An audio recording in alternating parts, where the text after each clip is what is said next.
শয়তানের কুমন্ত্রণা ভয়ঙ্কর একটি বিষয়। শয়তানের কুমন্ত্রণায় মানুষের ঈমান দুর্বল হয়ে যায়। শুধু তাই নয়, শয়তানের কুমন্ত্রণায় অনেক সময় মুমিনের জীবনকে বিপন্ন করে তোলে। সৃষ্টির শুরু থেকে শয়তান মানুষকে নানাভাবে কুমন্ত্রণা দিয়ে আসতেছে। যতদিন পর্যন্ত একদিন মুমিন বান্দা থাকবে দুনিয়াতে, ততদিন পর্যন্ত শয়তানে এই কাজ করতেই থাকবে। সাহাবীরাও এমন সমস্যার সম্মুখীন হয়েছিলেন।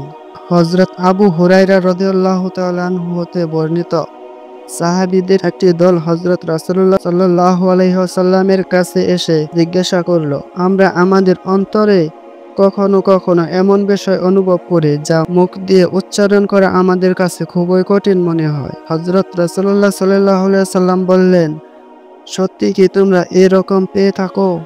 তারা বললেন, হ্যাঁ, আমরা এরকম অনুভব করি। হযরত রাসূলুল্লাহ সাল্লাল্লাহু আলাইহি ওয়াসাল্লাম বললেন, এটি তোমাদের ঈমানের স্পষ্ট প্রমাণ। শাইখুল ইসলাম ইমাম ইবনে তাইমিয়া রাহমাতুল্লাহ আলাইহি তার কিতাবুল ঈমানে বলেছেন, মুমিন ব্যক্তি শয়তানের প্ররোচনায় কখনো কুফরের মতো কুমন্ত্রণায় পতিত হয়।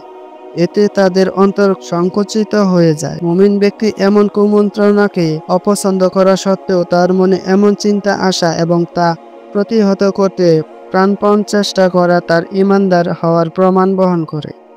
কোনো মানুষ যখন বুঝবে শয়তান কুমন্ত্রণা দেয়, তখন তার উচিত কুমন্ত্রণার বিরুদ্ধে অবস্থান নেওয়া। নবী করিম সাল্লাল্লাহু আলাইহি ওয়াসাল্লাম বলেছেন, শয়তানের কুমন্ত্রণা আমলে পরিণত করা অথবা মুখে উচ্চারণ না করা পর্যন্ত আল্লাহ তাআলা আমার উম্মতের মনের কুমন্ত্রণা বা ওয়াসওয়াসাকে ক্ষমা করে দেন।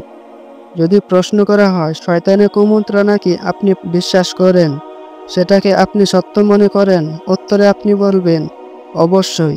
এসব কুমন্ত্রণাকে আপনি মনে প্রাণে ঘৃণা করেন। এগুলো শয়তানের ফাঁদ। মানুষকে পাপে লিপ্ত করার জন্য সে এমন ফাঁদ পেতেছে। মানুষকে গোমরা করার জন্য শয়তান তাদের শিরা উপশিরায় চলাচল করে। সামান্য কোনো বিষয় কিংবা জিনিসের ক্ষেত্রে কিন্তু শয়তান মানুষের মনে কুমন্ত্রণা দেয় না, কারণ এতে শয়তানের কোনো লাভ নেই। কিন্তু মানুষের ঈমানকে বরবাদ করে দেওয়ার মাঝে শয়তানের বিরাট স্বার্থ রয়েছে। নবী করিম সাল্লাল্লাহু আলাইহি সাল্লাম শয়তানের ওয়াসওয়াসা থেকে বাঁচার জন্য আমাদের জন্য বর্ণনা করেছেন, প্রথমত এসব ধারণা থেকে বিরত থাকা এবং শয়তানের ধোঁকা থেকে বাঁচতে আল্লাহর কাছে আশ্রয় প্রার্থনা করা। যখন কোনো মুমিন শয়তানের কুমন্ত্রণা থেকে নিজেকে বাঁচিয়ে আল্লাহর সন্তুষ্টির কামনা ইবাদতে মশগুল হয়, তখন তার অন্তর থেকে কুমন্ত্রণা চলে যায়। মানুষের অন্তরে শয়তানের কুমন্ত্রণা জাতীয় যা কিছু আছে তা থেকে দূরে থাকতে হবে। সর্বাবস্থায় মনে রাখতে হবে, এসবের কোনো অস্তিত্ব নেই, বরং তা ভিত্তিহীন মনের কল্পনা মাত্র। ওয়াসওয়াসা রোগে আক্রান্ত ব্যক্তির জন্য বেশি উপকারী হলো বেশি বেশি করে আল্লাহ তাআলার জিকির করা, আল্লাহ তাআলার সন্তুষ্টি অর্জনের লক্ষ্যে অধিক হারে ইবাদতে মশগুল হওয়া।